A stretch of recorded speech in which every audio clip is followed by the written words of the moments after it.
सूरत collector पर 2000 करोड़ का जमीन घोटाला करने का आरोप। यह आरोप कांग्रेस नेता तुषार चौधरी ने लगाया है।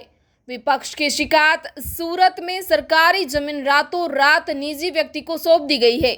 डुमस जमीन को लेकर सूरत के कांग्रेस नेता ने मुख्यमंत्री को पत्र लिखा है।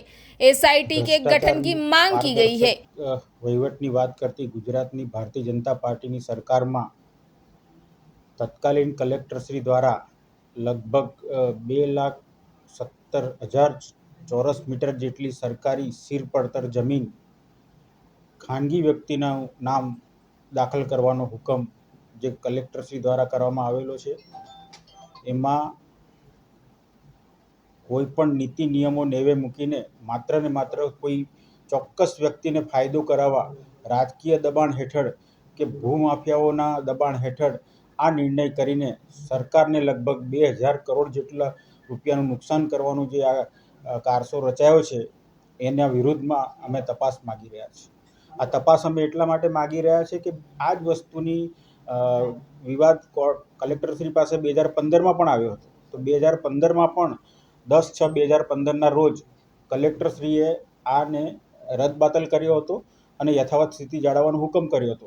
તો પછી કયા સંજોગોમાં બદલી થઈને 4 છોડતા પહેલાં 2 દિવસ પહેલાં આટલી ઢગલો ફાઇલ કલેક્ટર કચેરીમાં પડેલી હતી, એમાંથી માત્ર એક જ ફાઇલ શોધીને આ જે હુકમ કરવામાં આવ્યો છે એમાં કયું ભ્રષ્ટાચાર થયો હોય, કશું રંધાયું હોય એવી અમને ગંધ આવી રહી છે। અને જો કલેક્ટરનો નિર્ણય સાચો હોત તો તારીખ 23/5/2024ના રોજ મહેસૂલ સચિવે પણ આ જે કલેક્ટરે હુકમ કરેલો એને યથાવત મનાઈ હુકમ એની સામે દાખલ કરી દીધો છે। એ જ બતાવે છે કે કલેક્ટરશ્રીનો નિર્ણય ખોટો હતો। અમારી માગણી એટલી જ છે કે કલેક્ટરશ્રીએ આ કયા દબાણ હેઠળ આ નિર્ણય લીધો, કેટલો એમાં ભ્રષ્ટાચાર થયો છે અને ભ્રષ્ટાચાર કરવામાં કોણ કોણ સામેલ છે, કોણ રાજકીય આગેવાનો કોણ છે, જમીન લે વેચવાળા ભૂમાફિયાઓ કોણ છે અને સરકારી અધિકારીઓની શું સંડોવણી છે, આ બધું જ તપાસ થાય એના માટે અમે તકેદારી આયોગને, માનનીય મુખ્યમંત્રીશ્રીને, મહેસૂલ સચિવશ્રીને અને અધિક મુખ્ય સચિવશ્રી વહીવટ વિભાગને પણ અમે જાણ કરી છે કે કલેક્ટર કક્ષાનો આઈએએસ લેવલનો અધિકારી જ્યારે છડેચોક આ રીતનું ભ્રષ્ટાચાર કરતો હોય તો એના પર નિયંત્રણ રાખવું જરૂરી છે। અને કલેક્ટરશ્રીની તો મૂળભૂત એની ફરજનો ભાગ બને છે કે સરકારી માલ મિલકતનું રક્ષણ કરવું, ત્યારે અહીંયા તો વાડ જ ચીબડા ગળતી હોય એ રીતનું માહોલ જે થયો છે એને અમે વખોડી કાઢીએ છીએ।